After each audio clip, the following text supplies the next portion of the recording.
Hello students, today we will learn HCF, highest common factor. क्या करना है? Find HCF of 6 and 8 by prime factorization method. In prime factorization method you use only prime factors. आप composite factor को use नहीं कर सकते. Okay? So अब आप क्या करेंगे? 6 को divide करेंगे ऐसे नंबर से जो क्या हो? प्राइम हो सिर्फ. ठीक, इनमें से यूज़ करेंगे. अब देखिए 6 यहाँ पर किसके टेबल में आता है? 2 and 3 दोनों के टेबल में आता है. तो first I am doing this by 2. तो हम देखेंगे 6 को 2 से डिवाइड करेंगे. अब 2 के टेबल में 6 कब आता है? 3 टाइम्स में. 2 3 ज़ा 6. अब आप देखेंगे कि 3 किस टेबल में आता है? तो 3 तो 3 के टेबल में आता है. तो 3 1 ज़ा 3. और हम इसको तब तक सॉल्व करेंगे जब तक हमारा लास्ट में क्या ना आ जाए? 1. अब ऐसे ही आप क्या करेंगे? 8 को. अब 8 इज़ ऑल्सो इवन नंबर, तो आप इसे किससे डिवाइड करेंगे? 2 से. सो 2 के टेबल में 8 कब आता है? 4 टाइम्स में. तो 2 4 ज़ा 8. अब 4 को भी किससे डिवाइड करेंगे? 2 से. सो 2 2 ज़ा 4.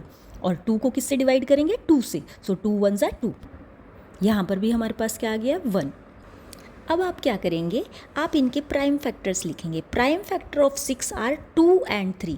जब आप 2 को 3 से मल्टीप्लाई करते तो आपको क्या मिलता है? 6. और ये दोनों नंबर कैसे है? प्राइम.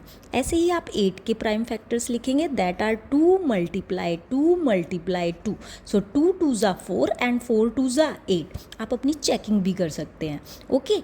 अब आपकी नेक्स्ट स्टेप क्या हो? नेक्स्ट स्टेप में हम क्या निकालेंगे? कॉमन. तो आप 6 एंड 8 में देखेंगे कि कौन से फैक्टर्स क्या है? कॉमन है. तो आपका देखिए 2 कॉमन है. अब आप देखिए 3 6 का तो फैक्टर है बट 8 का फैक्टर नहीं है.